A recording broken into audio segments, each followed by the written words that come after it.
आपको क्या लगता है, खेती ने इंसानियत को आगे बढ़ाया, शहर बसाए, हमें सिविलाइज बनाया, हमें खाने का एक परमानेंट सोर्स दिया और इसीलिए खेती हमारी बहुत ही इंपॉर्टेंट इन्वेंशन था?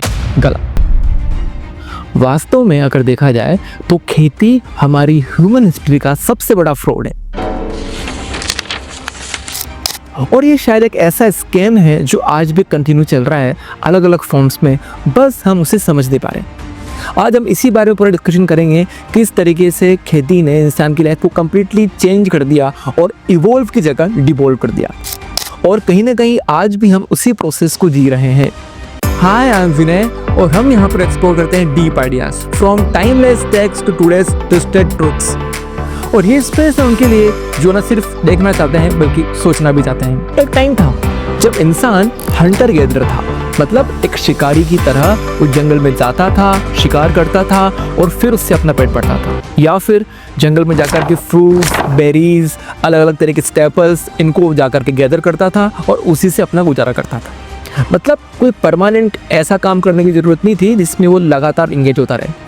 बहुत कम काम करना पड़ता था, जैसे एक दिन गया, शिकार किया, अब अगले 2-3 दिन तक कुछ काम करने की ज़रूरत नहीं है। जंगल में घूमता था, लगातार नेचर के साथ रहता था, तो बॉडी भी फिट थी, डाइट अच्छी थी क्योंकि अलग अलग प्रकार की चीज़ें खाया करते थे, डाइवर्सिफाइड फूड था, फ्रूट्स, नट्स और सीजनल फूड जो भी होते हैं उन सबको खाया करता था।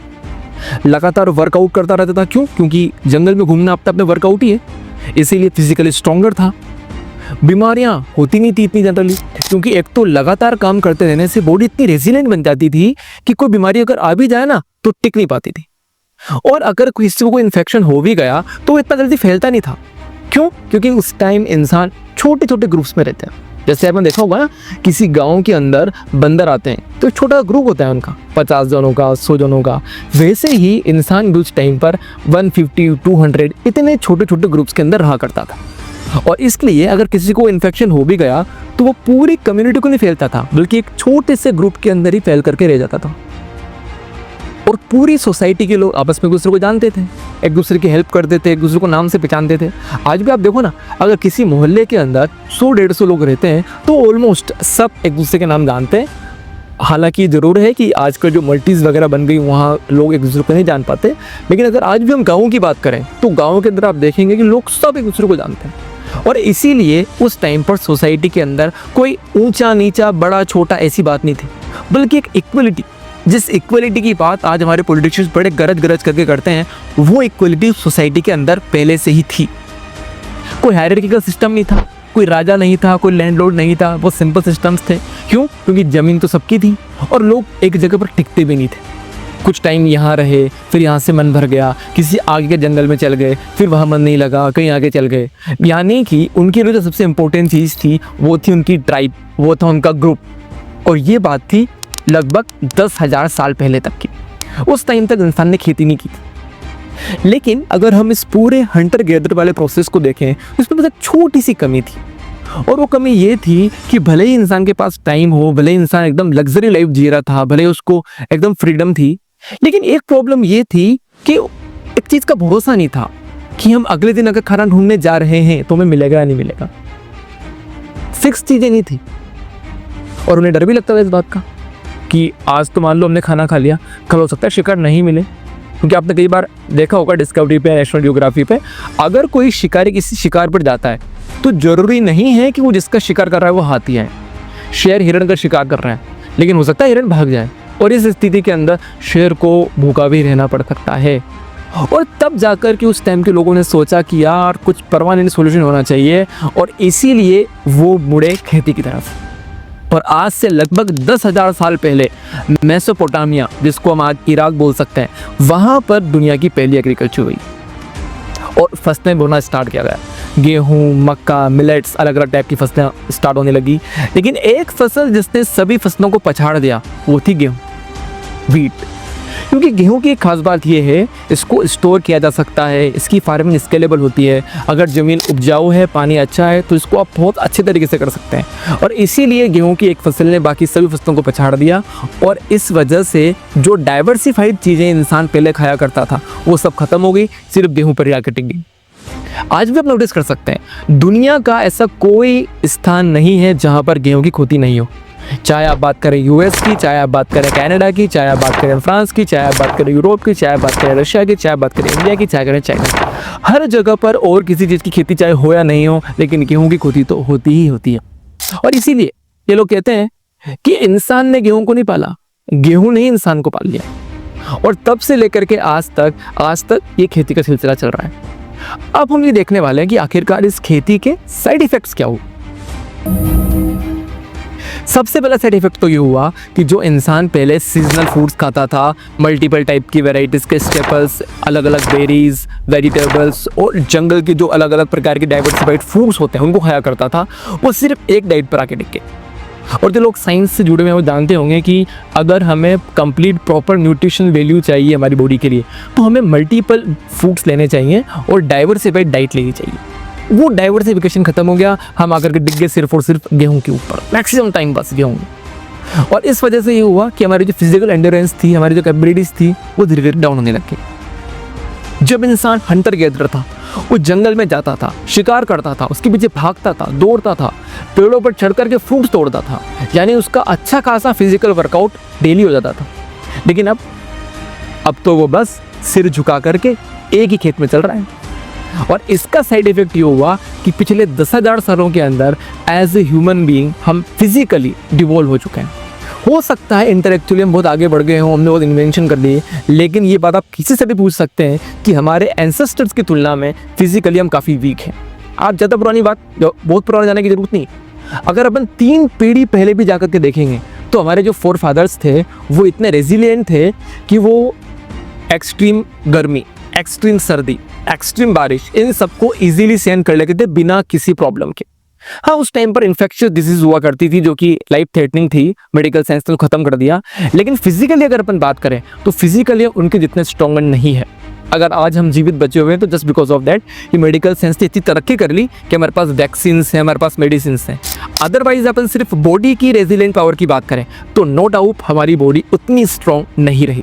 खेती का एक साइड इफेक्ट ये हुआ कि जो इंसान पहले दिन में सिर्फ 6 घंटे काम करता था और बाकी टाइम आराम से वो अपनी लग्जरी लाइफ एंजॉय करता था, अपने फैमिली के साथ टाइम एंजॉय करता था, वो नेचर को एंजॉय करता था, अब वो बस अपनी खेती में घुसा हुआ रह गया और उसको बहुत ज़्यादा काम करना स्टार्ट करना पड़ गया।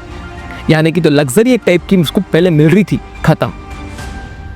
जब खेती वगैरह स्टार्ट हुई तो बाद में हमारे पास फूड भी हुआ बहुत सारा, क्योंकि आप जानते हैं जब भी खेती वगैरह होती है तो फसल जब कट करके आती है हमारे पास वो लगभग पूरे 1 साल की फसल एक साथ आ जाती है, उसको स्टोर करना पड़ता है। और कभी कभी ऐसा भी होता है कि जो फसल है उसका जो प्रोडक्शन होता है वो ज़्यादा होता है तो हमारे पास सरप्लस फूड भी होता है। और यहीं से फिर सोसाइटी के अंदर सिस्टम बनना स्टार्ट हो गया। कुछ लोग ऐसे जो मेहनत करके फसल उगाएंगे, कुछ लोग ऐसे जो उस फसल को स्टोर करेंगे, और कुछ लोग ऐसे जो इस पूरे प्रोसेस को मैनेज करेंगे। और तब से स्टार्ट हुई हमारी सोसाइटी के अंदर इनइक्वलिटी, यानी कि जो सबसे ज़्यादा मेहनत करेगा वो सबसे नीचे रहेगा, यानी कि कौन, जो फसलों को उगा रहा है, और जो सिर्फ मैनेज कर रहा है वो सबसे टॉप पर रहेगा और वो सबसे ज़्यादा फायदा कमाएगा। आज भी आप देख सकते हैं 2 प्रकार की चीज़ें होती हैं, एक होता है किसान, एक होता है बिचौलिया। किसान मेहनत करके फसल को उगाता है लेकिन असली फायदा बिचौलिया कमाता है। यानी कि एक ऐसा सिस्टम जनरेट होना स्टार्ट हुआ जिसके अंदर लोगों के बीच में इक्वलिटी नहीं थी, बल्कि जो शार्प है, जो कनिंग है, जो पावरफुल है, वही मैक्सिमम फायदा उठाएगा। यानी मेहनत की जो वैल्यू थी धीरे धीरे डिक्रीज होने लगी। और जब इंसान ने खेती करना स्टार्ट किया तो वो परमानेंट सेटलमेंट करने लगा, एक स्थान पर शहर बसने लगे, लोग वहाँ पर आकर के रहने लगे, लोगों के बीच में इस बात को लेकर के झगड़ा ही होने लगा कौन सी ज़मीन किसकी है। और वहीं से फिर अलग अलग बैंड्स के बीच में, अलग अलग ग्रुप्स के बीच में वॉर्स स्टार्ट हुए। और वो चीज़ें आज भी कंटिन्यू है, क्योंकि आज भी आप देख लें दुनिया के मैक्सिमम वार, चाहे वो रशिया और यूक्रेन का हो, चाहे वो इसराइल और पैलेस्टाइन का हो, चाहे वो इंडिया और पाकिस्तान का हो, मैक्सिमम वॉर्स आज भी लैंड को लेकर के ही होते हैं। क्यों? क्योंकि लैंड की इंपॉर्टेंस तब से है और वो हमारी सबकॉन्शियस माइंड के अंदर आज भी बनी हुई है, इसीलिए हमको लैंड से इतना ज़्यादा लगाव रहता है। हम सब ने बचपन से यही सीखा कि खेती ने हमें सभ्य बनाया, हमको ह्यूमन एम्पावरमेंट के अंदर बहुत इंपॉर्टेंट रोल प्ले किया, हमें आगे बढ़ाया लाइफ के अंदर, उसने हमें खाना दिया, घर दिया और एक सेटल्ड लाइफ दी। लेकिन सच तो ये है, कभी कभी जो हमें सबसे सेफ लगता है ना, वास्तव में वो हमारी फ्रीडम को छीन लेता है। लाइफ में freedom is the most important value. और आज भी तो ये हो रहा है, आज भी कुछ चीज़ें ऐसी है जो हमसे हमारी फ्रीडम को छीन लेती हैं। बात सिर्फ खेती की नहीं, बात है ट्रैप की। क्या जैसा ट्रैप उस टाइम पर हमारे लिए था कि हमारे एंसेस्टर्स खेती के ट्रैप में फंस गए, क्या वैसा ही ट्रैप आज भी तो नहीं है? जरा बात करते हैं अपन कॉर्पोरेट जॉब्स की।